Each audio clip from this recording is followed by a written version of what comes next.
Namaskar, hello and welcome to Sunset TV. I'm Rajiv Kumar Singh and you're watching House Highlights, the program based on all important developments in Parliament on the day. Let's begin with the headlines. People have given us the mandate for a historic third term, believing we will make India's economy third largest, asserts Prime Minister Modi in his reply to motion of thanks on President's address in Rajya Sabha. Also hits out at Congress, calling them the biggest opponent of Constitution. Rajya Sabha adjourns sine die. House passes motion of thanks to President's address. Chairman Dhankar concludes 264th session of Rajya Sabha with 100% productivity. Opposition stages walkout during PM Modi's reply to the discussion on motion of thanks on President's address. Chairman Dhankar criticizes opposition, says walkout extremely painful and sets dangerous precedent. The Prime Minister on Wednesday replied to the debate on the motion of thanks in the Rajya Sabha. The Prime Minister began with thanking the President for her address to the joint sitting of Parliament. He said the opposition is gradually coming to the acceptance of having lost the election. बहुत दशकों के बाद देश की जनता ने एक सरकार को तीसरी बार देश की सेवा करने का अवसर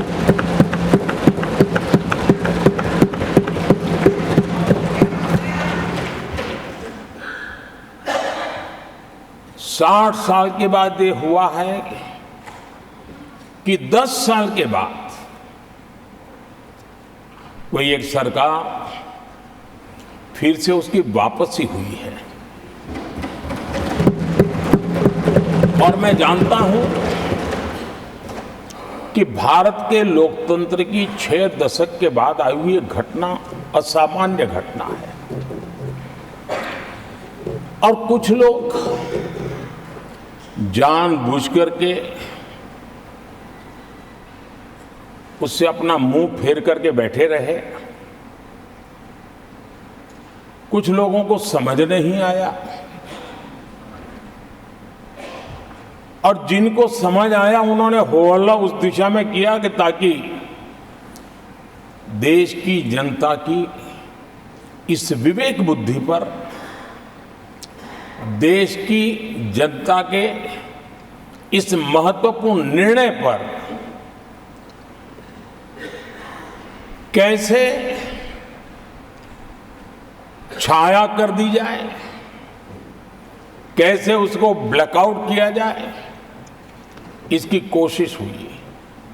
लेकिन मैं पिछले 2 दिन से देख रहा हूं कि आखिर तक पराजय भी स्वीकार हो रहा है और दबे मन से, कम मन से विजय भी स्वीकार हो रहा है।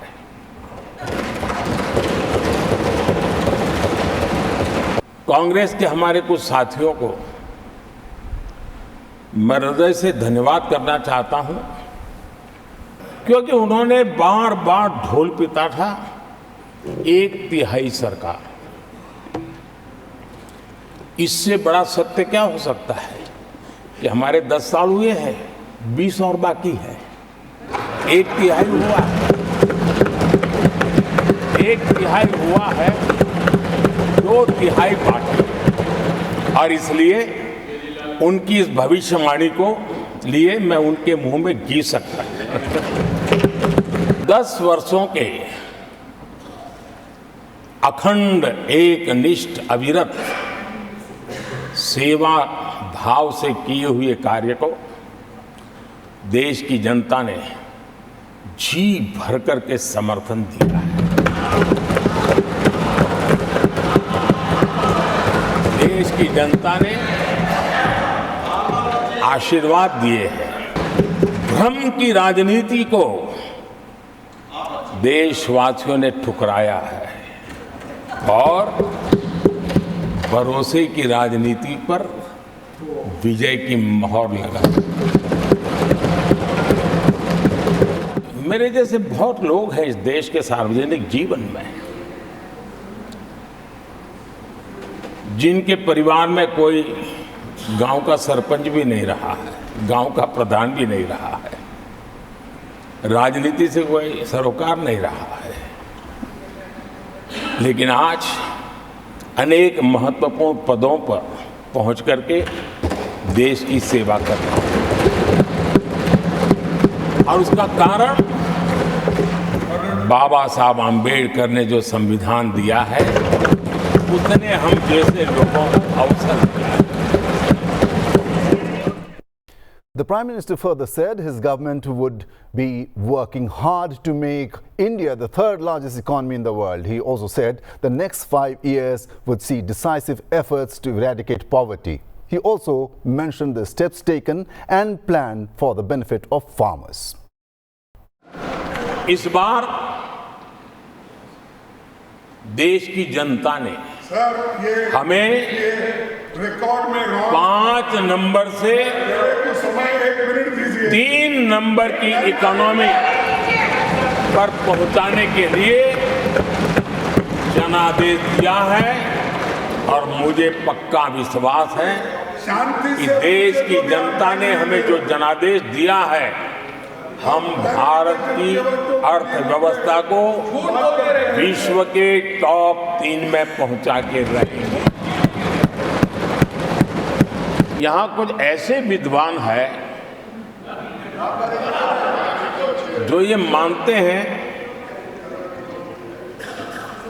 कि इसमें क्या है, ये तो होने ही वाला है, ये तो अपने आप तीसरे नंबर पे पहुंचने वाली है।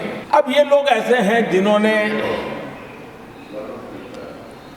ऑटो पायलट मोड पे सरकार चलाने का या तो रिमोट पायलट पर सरकार चलाने का उनको आदी है, इसलिए वो कुछ करना धरने में विश्वास नहीं करते हैं। वो कुछ करने धरने में विश्वास नहीं करते, वो इंतजार करना जानते हैं। लेकिन हम परिश्रम में कोई कमी नहीं रखेंगे। आने वाले 5 साल गरीबी के खिलाफ लड़ाई के निर्णायक वर्ष है और यह देश गरीबी के खिलाफ लड़ाई में विजयी होकर के रहेगा। ये पिछले 10 साल के अनुभव के आधार पर मैं बहुत विश्वास से कह सकता हूं। जब हम दुनिया की तीसरे नंबर की इकोनॉमी बनेंगे, तब भारत के हर स्तर पर सकारात्मक प्रभाव तो होगा, लेकिन वैश्विक परिवेश में अभूतपूर्व प्रभाव पैदा होने वाला। बीते 10 वर्ष में हमारी खेती हर प्रकार से लाभकारी हो, किसान को लाभकारी हो, उस पर हमने हमारा ध्यान केंद्रित किया है। अनेक योजनाओं से उसको हमने ताकत देने का प्रयास किया है। चाहे फसल के लिए ऋण हो, लगातार नए बीज किसानों को उपलब्ध हो, आज की कीमत उचित हो और फसल बीमा का लाभ पहले की सारी मुसीबतें दूर कर देते, किसानों को सरलता से उपलब्ध हो। चाहे एमएसपी पर खरीद की बात हो, हमने पुराने सारे रिकॉर्ड तोड़ करके किसानों को लाभ दिया।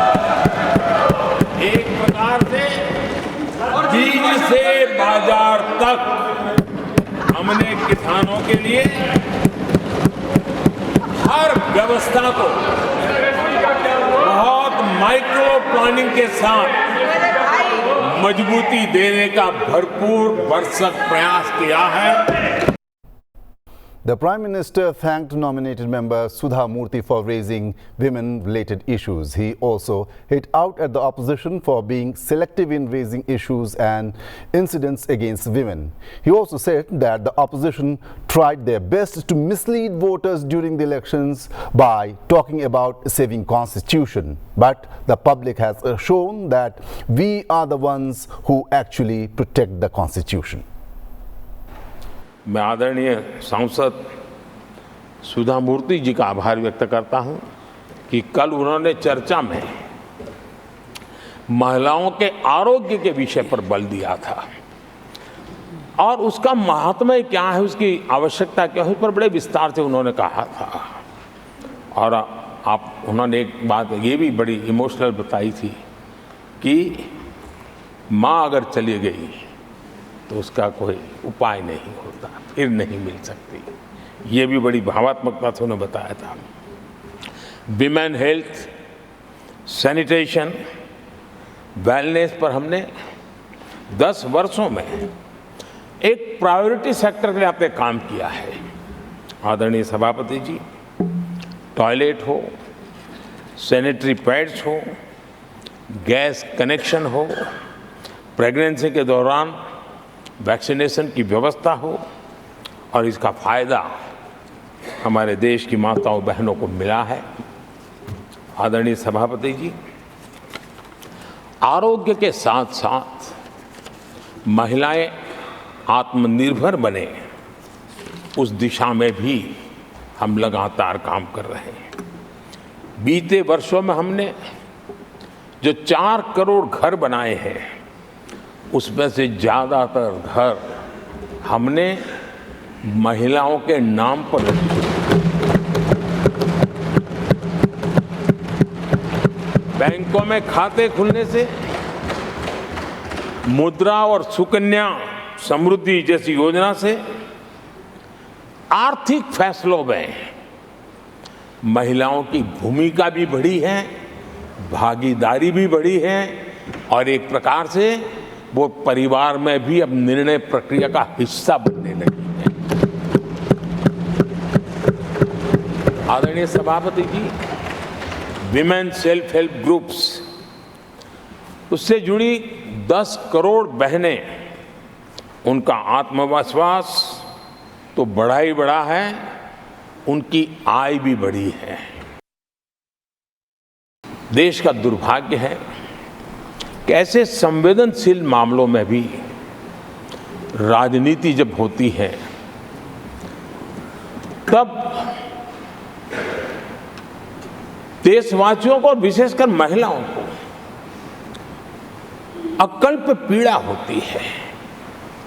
ये जो महिलाओं के साथ होते अत्याचार में विपक्ष का जो सिलेक्टिव रवैया है, ये सिलेक्टिव रवैया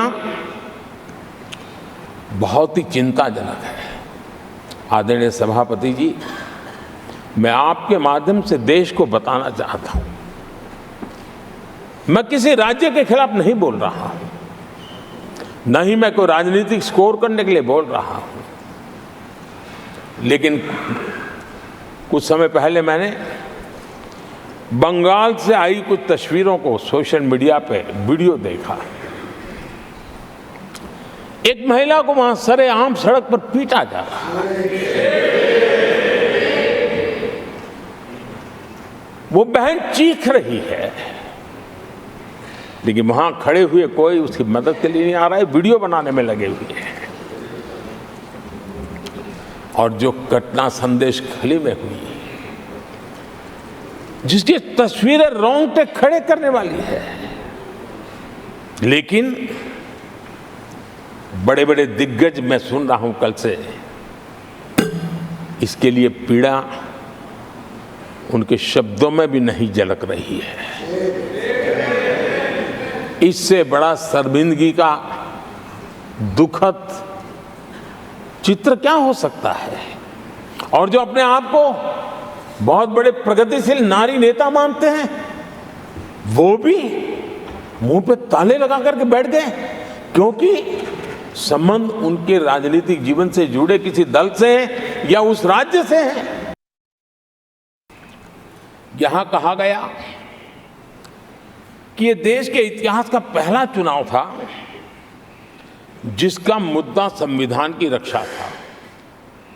मैं जरा उन्हें याद कराना चाहता हूं,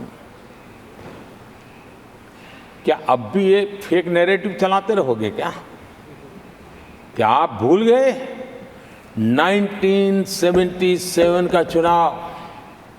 अखबार बंद थे, रेडियो बंद थे, बोलना भी बंद था और एक ही मुद्दे पर देशवासियों ने वोट किया था, लोकतंत्र की पुनर्स्थापना के लिए वोट किया था। संविधान की रक्षा के लिए पूरे विश्व में इससे बेड़ा कभी चुनाव नहीं हुआ है और भारत के लोगों की रगों में लोकतंत्र किस प्रकार से जीवित है वो 1977 के चुनाव ने दिखा दिया। लेकिन आप गुमराह कर रहे हो देश को। मैं मानता हूं कि संविधान की रक्षा का वो सबसे बड़ा चुनाव था और उस समय देश की विवेक बुद्धि ने संविधान की रक्षा के लिए उस समय सत्ता पर बैठे हुए लोगों को उखाड़ करके फेंक दिया था। और इस बार अगर संविधान की रक्षा का चुनाव था तो देशवासियों ने संविधान की रक्षा के लिए हमें योग्य पाया है। संविधान की रक्षा के लिए देशवासियों को हम पर भरोसा है।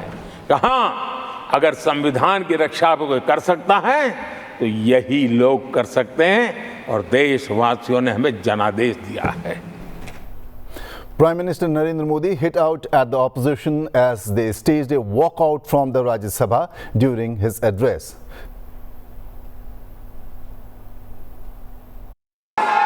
देश देख रहा है,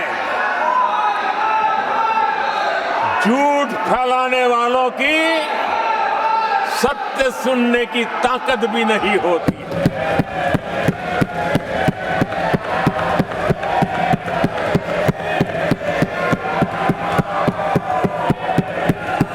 जिनका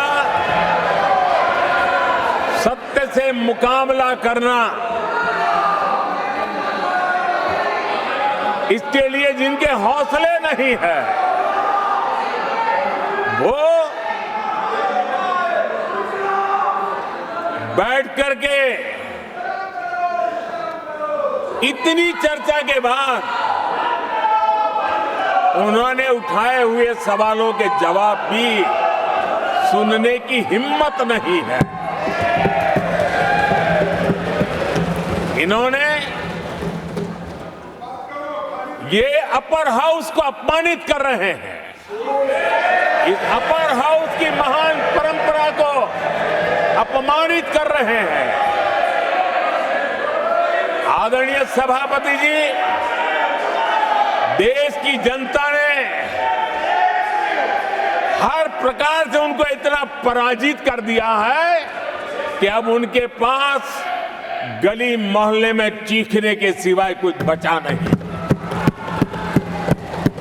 नारेबाजी, हो हल्ला और मैदान छोड़ के भाग जाना, यही उनके नसीब में लिखा हुआ। Reacting to the development, Rajya Sabha Chairman Jagdeep Dhankar said the opposition leader had got a chance to keep his views without any interruption, and by walking out during the Prime Minister's reply, the opposition has outraged the spirit of the Constitution. अत्यंत दर्दनाक, पीड़ादायक, अमर्यादित आचरण से देखकर मैं हूँ।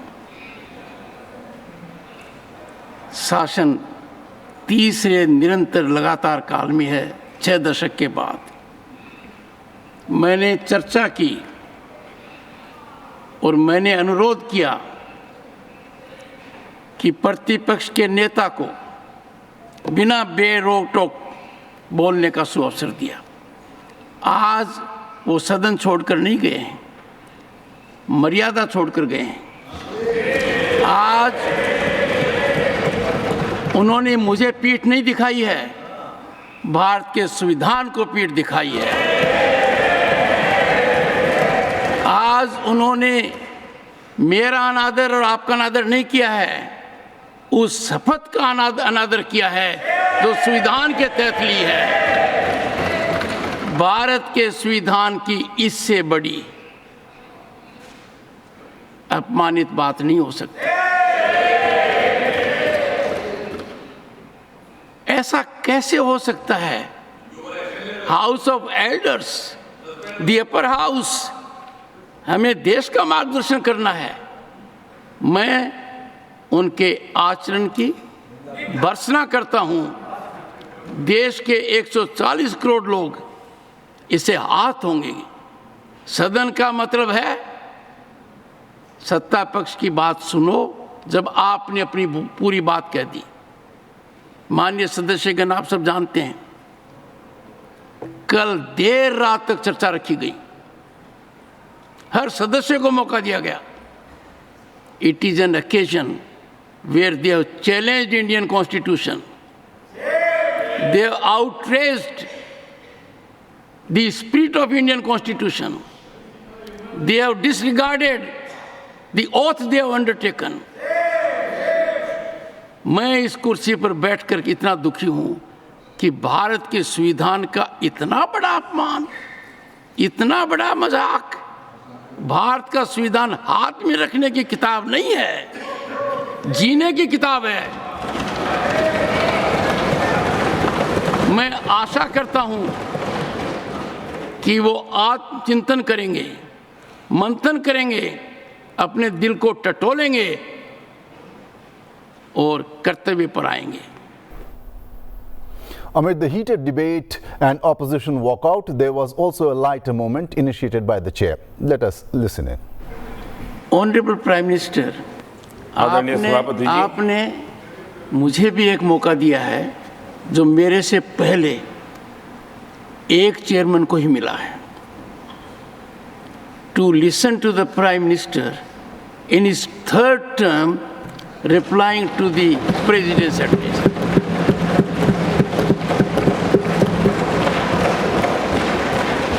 और आपसे इंस्पिरेशन लेकर आप देखिए, टेबल के ऊपर हमने पुरुषों का 1/3 रिजर्वेशन कर दिया है। The Rajya Sabha on Wednesday adjourned sine die after the upper house adopted a resolution on the motion of thanks on President's address. The Lok Sabha was adjourned sine die on Tuesday. Session began with the President's address to both houses of Parliament, an important tradition that set the tone and outlined the government's agenda. We witnessed Honorable Prime Minister introduce his Council of Ministers after he was sworn in as the Prime Minister of India for the third consecutive term after 6 decades.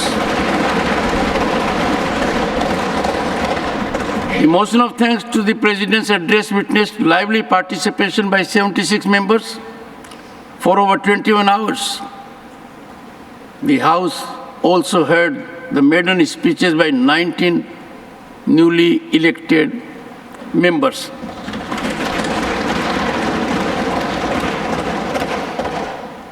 The Honorable Prime Minister gave a spirited address while participating in the debate. Though the House lost 43 minutes due to forced adjournments, shortfall of which was made up by continuing discussion during the lunch break and sitting beyond the scheduled time. Due to extended sitting, total duration of business was finally extended by 3 hours beyond the scheduled time, and therefore we scored more than 100% in our productivity.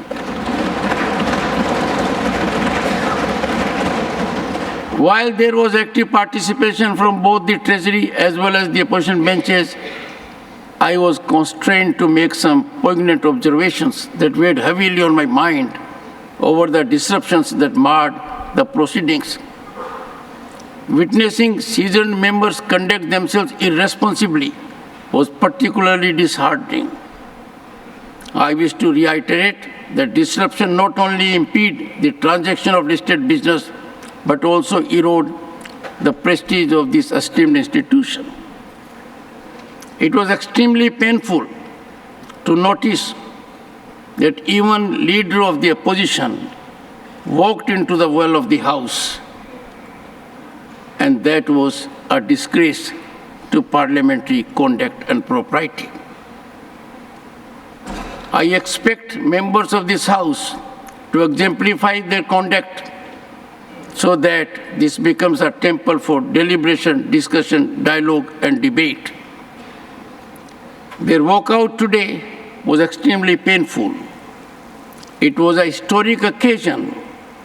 The government was in its third term, with Prime Minister heading it continually after 6 decades.